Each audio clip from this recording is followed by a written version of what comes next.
આજની ધર્મકથા. પ્રણામ. અનેક સંતોની પાવન અસ્તિત્વની ધારાથી નવપલ્લવિત બનેલી આ આર્યાવર્તની ભૂમિ. ઇન જનરલ એવું કહેવાય કે કોઈક વિરાટ વ્યક્તિત્વ અચાનક આવે ને તો ધરતી નવપલ્લવિત બને. પણ આ આર્યાવર્તની એક બહુ મોટી ખાસિયત છે કે અહીંયા સતત એને નવપલ્લવિત રાખનાર સંતો ક્યાંક ને ક્યાંક વિચરતા જ હોય છે. અને એટલે જ આર્યાવર્તની ભૂમિને અલગ દરજ્જો અપાયો. શાસ્ત્રકાર ભગવંતો એને દુર્લભ તત્વોમાંનું એક તત્વ ગણે છે કે જેમાં આર્યભૂમિની અંદરમાં જન્મ મળવો એની માટે વિશેષ પુણ્ય હોય જીવને તો જ એને મળે. આપણે પ્રકૃતિ વાઇઝ પણ જોવા જઈએ તો વિશ્વના અનેક દેશો આપણને એવા જોવા મળશે કે જે દેશોની અંદરમાં સૂર્યોદય અને સૂર્યાસ્ત આ બંને રેગ્યુલર નથી, કે જ્યાં 6 ઋતુઓ પાંગરતી હોય એવું શક્ય ઓછું બનતું હોય છે. એકમાત્ર આર્યભૂમિને આ એક સ્પેશિયલ પ્રિવિલેજ મળ્યું છે કે અહીંયા 6 ઋતુ હોય, અહીંયા પ્રકૃતિ પાંગરતી હોય, પ્રકૃતિ પૂર્ણ જાણે અહીંયા એની કૃપા વરસાવતી હોય. આ બધું આર્યાવર્તને મળ્યું છે. સૂર્યોદય અને સૂર્યાસ્ત નિયમિત સમયે થાય, સૂર્ય જોવા જ મળે.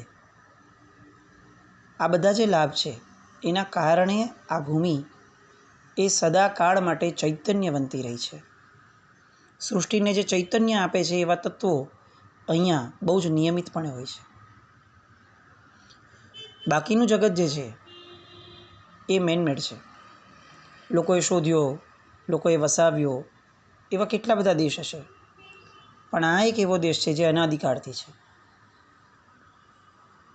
અને એવા દેશની અંદરમાં અનેકવિધ એવા સંતો થયા કે જે સંતોના જીવનને સાંભળતા સાંભળતા આપણને એવું થાય કે આર્યાવર્તમાં જન્મ લીધાનો સફળતાનો ભાવ એ તો કદાચ ફક્ત આ લોકોએ જ માણ્યો છે. અને એમાંના એક સંત જેમની વાત આપણે ગઈકાલથી શરૂ કરી છે, સમર્થ સ્વામી રામદાસ. શંકરાચાર્યજીએ સંતની વ્યાખ્યા આપતા લખ્યું છે, કઈ સંતી સંતોખિલ વીતરાગા અપાસ્તમોહા શિવતત્વનિષ્ઠા. સંત કોણ છે? તો કે સંપૂર્ણ સંસારથી જેની આસક્તિ નષ્ટ થઈ ગઈ છે, જેનું અજ્ઞાન નષ્ટ થઈ ગયું છે અને જે કલ્યાણ સ્વરૂપ એવા પરમાત્મા તત્વમાં સ્થિત છે એ સંત છે. કબીર વ્યાખ્યા આપે છે, કબીર સોઈ દિન ભલા જા દિન સંત મિલાહી, અંક ભરી ભરી ભટિયા પાપ શરીરો વહી. પણ હવે જે સંતની વાત આપણે કરવાના છીએ એ સંતનો અવતાર, એ સંતનો જન્મ એ કૃષ્ણ વાસુદેવે ગીતાની અંદરમાં જે એક પદ કહ્યું છે એ પદના આલંબને થયું હોય એવું લાગે. કૃષ્ણે ગીતામાં પાર્થને કહ્યું, અર્જુનને, કે જ્યારે જ્યારે ધર્મ ભયમાં આવી પડશે ત્યારે ત્યારે અધર્મ અને અધર્મીઓનો નાશ કરવા માટે હું અવતાર ધારણ કરીશ. યદા યદા હિ ધર્મસ્ય ગ્લાનિર્ભવતુ ભારત. એ વાતને અનુસરતા કેટલાક સંતો એમના અંશ રૂપે જાણે પ્રગટ થયા હોય. એમાંનું એક નામ એટલે આ સમર્થ સ્વામી રામદાસ. મૂળમાં એમનું નામ રામદાસ ન હતું. ઔરંગાબાદ જિલ્લો, જાંબ નામનું ગામ, અને ઈસવીસન 1608 સૂર્યાજી પંત ઠોસર અને એમની પત્ની રેણુકા એમની કુક્ષી એક તેજસ્વી શિશુનો જે જન્મ થયો એ પુત્રનું નામ નારાયણ રાખવામાં આવ્યું. એ સમય હતો કે જ્યારે સમાજમાં અધર્મ, મિથ્યા આચરણ, કુરિવાજો, દુષ્ટતા, દંભ, પાખંડ આ બધા અનિષ્ટોએ માજા મૂકી હતી. બાહ્ય આક્રમણો એને આ વૈદિક ધર્મ, હિન્દુ ધર્મ, આર્ય સંસ્કૃતિ હંમેશા પહોંચી વળી છે, પણ સૌથી વધારે મોકાણ ત્યારે હોય છે કે જ્યારે આંતરિક અભ્યંતર આક્રમણો, આ કુરિવાજો, ધર્મના નાયક બનીને બેઠેલા લોકોનો પાખંડ, આ બધાને આર્યાવર્ત ક્યારે પહોંચી નથી વળ્યો. અને એ સમય એવો હતો. એ કિશોર વયના થયા ત્યાં સુધી સતત એમનું મન જે છે એ સંસારના લોકોના દુઃખોને નાશ કરવા માટે કાર્યરત રહેતું. જ્યાં ને ત્યાં જેના ને તેના ઘરે જાય, એને જે કામ હોય એ કરી આપે. ગામમાં ભમવાનું, નાની ઉંમર છે, બાળપણ છે, બીજો કોઈ બોજ નથી, નિર્ભાર જીવન છે, પણ એ નિર્ભાર જીવનની અંદરમાં કંઈક લોકોના ભાર ઉતરે એવા પ્રયત્નો કરતા. એકાંત પ્રિય હતા નાનપણથી. બહુ ઓછા બાળકોમાં આપણને આ જોવા મળે. એકલવાયાપણું અને એકાંત બેમાં ફરક પાછો. આજના આપણા બાળકો લગભગ એકલવાયાપણાવાળા છે, કે જેમાં એને કોઈ જોઈતું જ નથી. એને બસ પોતાનો મોબાઈલ, પોતાની પ્રિય વસ્તુઓ જોઈએ છે, એકલા રહેવું છે, અને પોતાને જ આ બધા જ બાહ્ય પદાર્થોના આકર્ષણની અંદરમાં, એની ઘેલછાની અંદરમાં પોતાની જાતને નષ્ટ કરવાની પ્રક્રિયામાં આગળ વધવું છે. પણ આ એકલવાયાપણું છે. એનો અંત ડિપ્રેશન છે. જ્યારે એકાંત એ આખી ઘટના અલગ છે. એમાં પણ જીવ એકલો રહે, એકલવાયાપણામાં પણ જીવ એકલો રહેવા ઈચ્છતો હોય, પણ એકાંતમાં જીવ પોતાને માણતો હોય અને એનો નિષ્કર્ષ નિતાંત આનંદ હોય. આ નારાયણના બાળપણના સંસ્કાર, બાળપણથી એના સંસ્કાર કે એને એકાંત ગમતું. એકાંતે બેસીને ચિંતન કરતો. સાંસારિક સુખો, વસ્ત્રો, સ્વાદ, આનંદ, પ્રમોદ, આ બધામાં બહુ એનો જીવ ન લાગતો. એટલી હદ સુધી કે બાળ સહજ રમતો જે હોવી જોઈએ એ રમતમાં પણ એ થોડો અલગ જ રહેતો. એ સમય હતો કે જ્યારે નાના હોય ને ત્યારે લગ્ન થઈ જતા, બાળ લગ્ન. એટલે માતા પિતાએ એની કિશોરાવસ્થા આવી એટલે લગ્નની તૈયારી કરવા માંડી. પણ નારાયણે એ અવસ્થામાં પણ પોતાની માતાને કહ્યું કે માં, હું લગ્ન નથી કરવાનો અને હું નથી જ કરવાનો, તો પછી તું કેમ દોડધામ કરે છે આટલી? અને માએ હઠાગ્રહ કર્યો, લગ્ન તો તારે કરવા જ પડશે. નારાયણ કહે છે કે મારે લોકોનું કલ્યાણ કરવું છે, મારે તપસ્યા કરવી છે. મેં એવા સંતો આપણા ગામમાં આવતા જોયા છે કે જે લોકોને લોકો પૂજવા જાય છે ને એ જે રીતે ઉપદેશ આપે છે અને એ ઉપદેશથી લોકોનું જેવું કલ્યાણ થાય છે, મારે એવું કલ્યાણ કરવું છે. મેં આપણા બધાના પરિવારોમાં પણ જોયું છે કે આ જીવન એ તો પશુતુલ્ય છે. જાગ્યા સવારના, પોતાના ઘરના કાર્યો કર્યા, ઉદ્યમના કાર્યો કર્યા, રાત્રે ઘરે પાછા આવ્યા અને સૂઈ ગયા. આખા જીવનની અંદરમાં, આખા દિવસની અંદરમાં સ્વ સિવાય, પોતાના સિવાય કોઈ તત્વનું ક્યાંય કોઈ અનુસંધાન જ નથી. જે પણ કરવું છે ફક્ત પોતાની માટે કરવું છે. આવું જીવન મારે નથી જીવવું. આવી ગૃહસ્થી, આવા લગ્ન, આવો ભાર મારે નથી જોઈતો. મારે લોકોનું કલ્યાણ થાય એવો માર્ગ કંઈક શોધવો છે. પણ માતાએ સ્પષ્ટપણે કહી દીધું કે તું લગ્ન નહીં કરે તો હું આત્મહત્યા કરી રહીશ. અને આ છેલ્લું ઇમોશનલ બ્લેકમેલિંગ આવ્યું. વડીલોને આવી કેટલીક આદતો હોય, કેટલાક વડીલોને, કે પોતાનો મત જ્યારે પ્રસ્થાપિત ન થતો હોય ત્યારે બાળકને લાગણીથી એવો બાંધી દે કે ગમે તેટલા તર્ક કરતો હોય, ગમે તેટલો સ્ટ્રોંગ વ્યક્તિત્વ હોય ને તેમ છતાં પણ એને પીગળી જવું પડે, અને કદાચ પીગળે નહીં તો છેવટે અટકી જવું પડે. નારાયણના હૃદયમાં દુઃખ, શોક અને વિષાદ આ બધું પ્રસરાયું. એના ચહેરા પરથી પણ સ્પષ્ટ એ જણાઈ આવતું હતું કે એને વિષાદ જન્મ્યો છે. પણ એનો ચહેરો અને એની ચહેરાની લાગણીઓ જોવા કોણ નવરું હતું? માતાને પોતાનો આગ્રહ પૂરો કરવો હતો. છેવટે એમને કોઈ જવાબ આપે એ પહેલાં માતાએ જ કહી દીધું કે બસ, હું તારા લગ્ન માટે છોકરી શોધું છું. કન્યા શોધી કાઢવામાં આવી. લગ્ન નક્કી થયા. જાન ચાલી પરણવા માટે. લગ્નનો મંડપ બંધાયો હતો, ત્યાં લગ્ન મંડપમાં નારાયણ આવ્યા. વરમાળા પહેરાવી એકબીજાને, અને હવે મંત્રોચ્ચાર શરૂ થયા. વૈદિક મંત્ર પ્રમાણે નહીં, એ આખી લગ્નની ધારા. અને નારાયણ પાછા જ્ઞાની હતા કેટલેક અંશે, એટલે કેટલાક મંત્રો આવે એમને વારંવાર એવું લાગવા લાગ્યું કે આ પંડિત ક્યારનો સાવધાન સાવધાન સાવધાન આવું બધું કેમ બોલે છે. શુભ કાર્યની અંદરમાં ક્યારે સાવધાન શબ્દ આપણે સાંભળતા નથી. સાવધાન એ તો યુદ્ધમાં જવાનું હોય અથવા આપત્તિ આવવાની હોય ત્યારે બોલાય છે. તો મારા લગ્ન એના વૈદિક ઉચ્ચારો એની અંદરમાં આ સાવધાન શબ્દ કેમ વારંવાર વપરાય છે. અને રામદાસે એમને પૂછ્યું, નારાયણે એમને પૂછ્યું પંડિતને કે 1 મિનિટ ઊભા રહો, મને પહેલાં કહો કે આ તમે વારંવાર તમારા મંત્રોની અંદરમાં સાવધાન શબ્દ કેમ આવે છે. પેલા પંડિતે સામાન્યથી જવાબ આપ્યો કે કાંઈ નહીં, એ તો મંત્રો છે, એમાં કાંઈ હોલું નહીં, ચાલો આપણે આગળ વધીએ. પણ આ નારાયણ હતા. સંતો હંમેશા સત્વના સ્વામી હોય.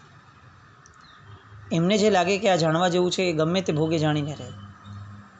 એમણે વિધિ અટકાવી, બધા ચોંકી જાય એ રીતે એણે જોરથી પૂછ્યું કે મને પહેલાં મંત્રોના જવાબ આપ, પછી હું આગળ વધીશ. ત્યાં સુધીને હું આગળ વધીશ ને તને કંઈ વધવા દઈશ. પેલો પંડિત તો પણ નહોતો માનતો. અરે કાંઈ નથી ભાઈ, મંત્રો છે, મંત્રોમાં શું અર્થ હોય? તો કે ના, મંત્રો છે, ધર્મના મંત્રો છે, એનો અર્થ કે ચોક્કસપણે એ એમને ન લખાયા હોય. આ સાવધાન સાવધાન બોલવામાં કંઈક ને કંઈક કારણ ચોક્કસપણે હશે. તું મને કારણ જતાવ.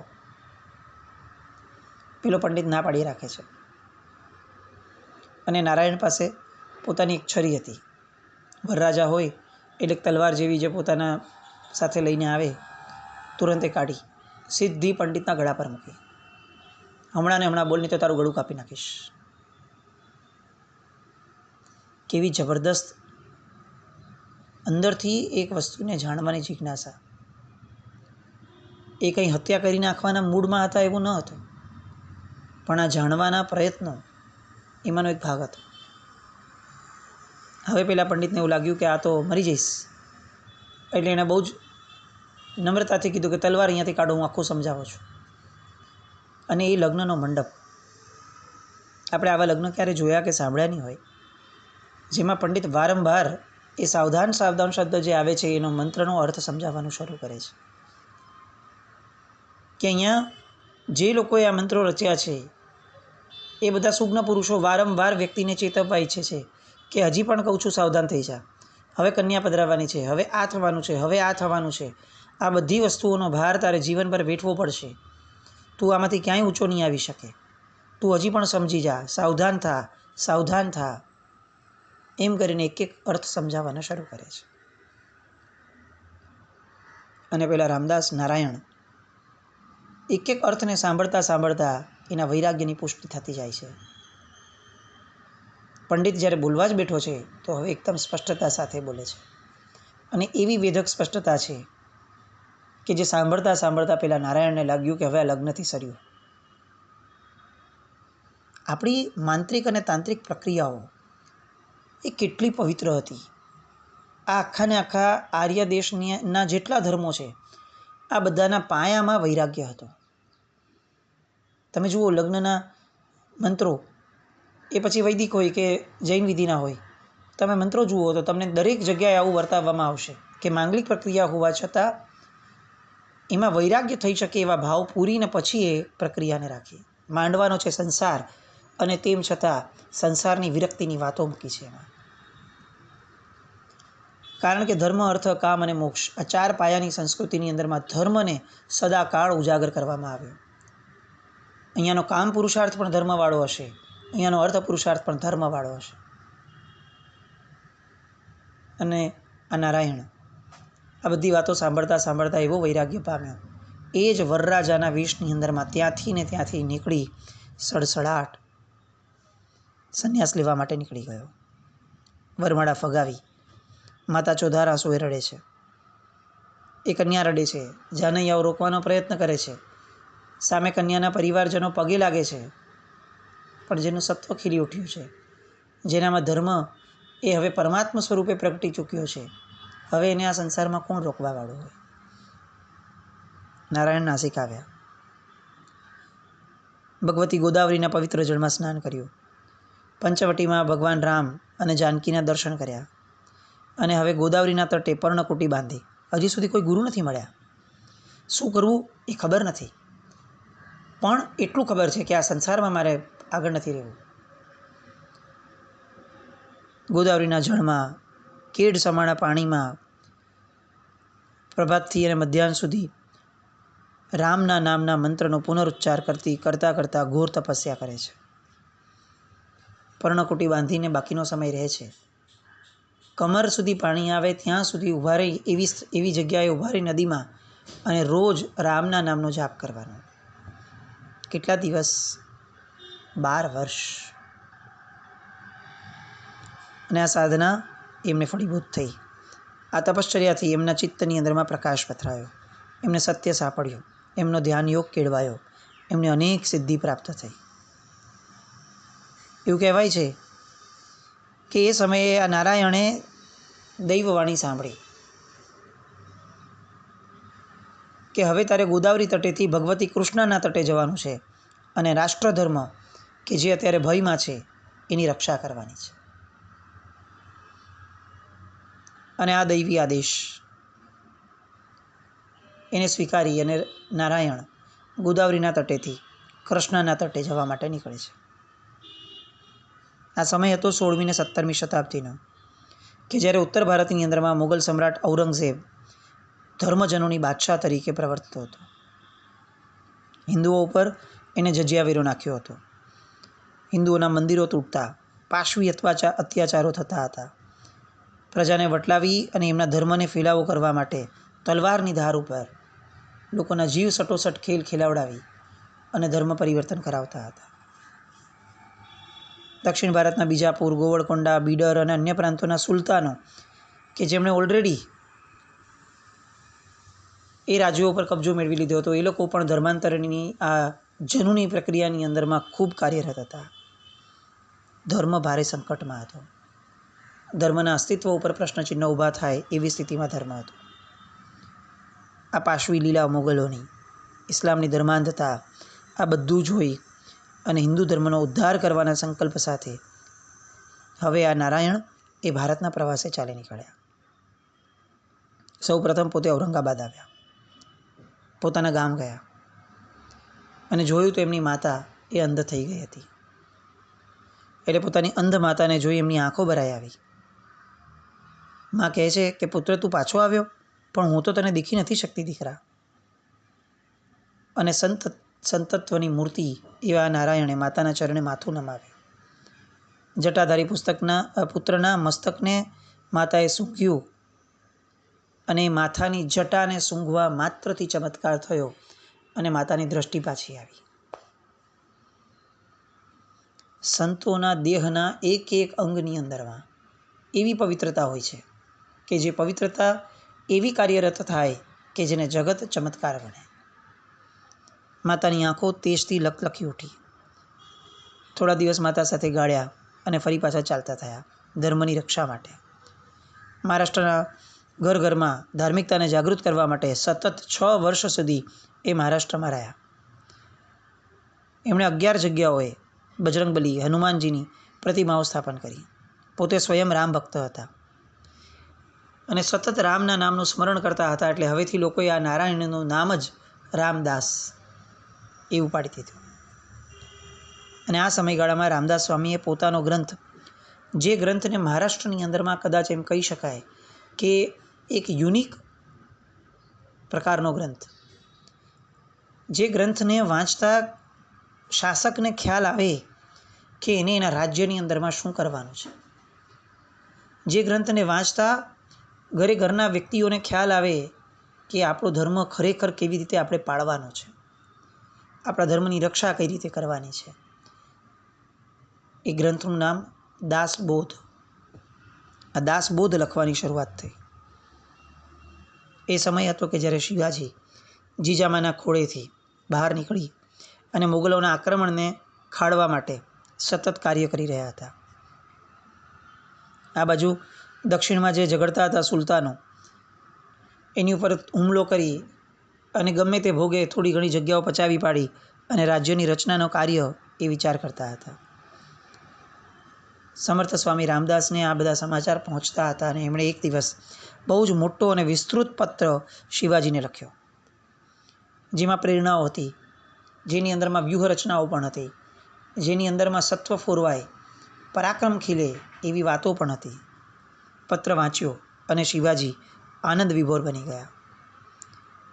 જે શિવાજીએ એના ધાવણમાં જ શૌર્ય અને સાહસ મેળવ્યા હતા, જે શિવાજીએ હાલરડાની અંદરમાં જ તલવાર કઈ રીતે ચલાવવી અને કોની પર ચલાવવી એની વાતો સાંભળી હતી, જે શિવાજીએ ઘોડિયાની અંદરમાં જ તારે મોટા થઈ અને કેવા બનવાનું છે, તારે આ હિન્દુ ધર્મનો કેવો ઉદ્ધાર કરવાનો છે, તારે આ રાષ્ટ્રને કઈ રીતે આ ગુલામીમાંથી મુક્ત કરવાનું છે, એવી જ વાતો સાંભળી છે.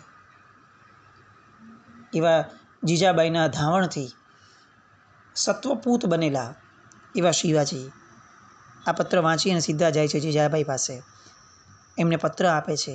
જીજાબાઈ પત્ર વાંચીને કહે છે કે બસ હવે આ મહારાષ્ટ્રની ધરતીને જે જોઈતું હતું એ વ્યક્તિ હવે એને મળી ગયું છે. અને શિવાજીને આજ્ઞા કરે છે કે તમે જાઓ એમની પાસે. શિવાજી આવ્યા સમર્થ સ્વામી રામદાસને મળવા અને દંડવત પ્રણામ કરી એમના ચરણે એમની સાથે બેઠા. હિન્દુ ધર્મના તારણહાર બનવા માટેના શિવાજીએ એમની પાસે આશીર્વાદ માંગ્યા.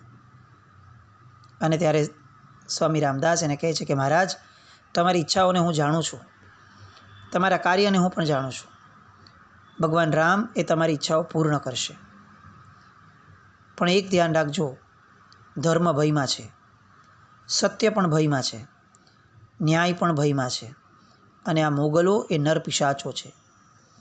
થોડાક સમયની અંદરમાં તો આ ઔરંગઝેબ સારાય ભારતમાંથી વૈદિક ધર્મનો નાશ કરીને ઇસ્લામ ફેલાવવા માટે ઈચ્છે છે. તમને અનન્ય શક્તિ પ્રાપ્ત થાવ, કારણ કે જે ધર્મને જાળવે છે એને ધર્મ જાળવે છે. તમે એમનો સંહાર કરો, કાપી નાખો, અને હિન્દુ ધર્મના રક્ષણ કરવા માટે જ જે તમારો ધર્મ થયો છે, જન્મ થયો છે, એ જન્મને સફળ કરો. તમારું નામ શિવાજી છે. શિવાજી એટલે શિવ. જેમ શિવે ત્રીજું નેત્ર ખોલી અને રુદ્ર રૂપ ધારણ કર્યું હતું, આજથી તમે આવા રૌદ્ર રૂપને ધારણ કરો. આવા આશીર્વાદ આપી અને હિન્દુ પદ પાદશાહીની સ્થાપના કરો એવો આદેશ કરે છે. આગળ શું થાય છે તે જોવા ફરી આવતીકાલે મળીએ. જીનાજ્ઞા વિરુદ્ધ કંઈ પણ બોલાયો તો મિચ્છામિ દુક્કડમ. જૈનમ જયતિ શાસનમ.